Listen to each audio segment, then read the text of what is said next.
সমন্বয়কের পরিচয়ে এখন চলছে দখল আর চাঁদাবাজি, এমনই বিস্ফোরক অভিযোগ করলেন উমামা ফাতেমা। কি বললেন তিনি?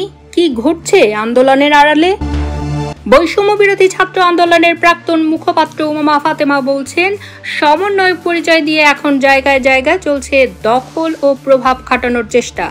সেদিন বিপদে পড়েছিলাম, সমন্বয়ক লিস্টে থাকা অধিকাংশের সাড়া পায়নি, বরং সাধারণ মানুষ ছিল পাশে।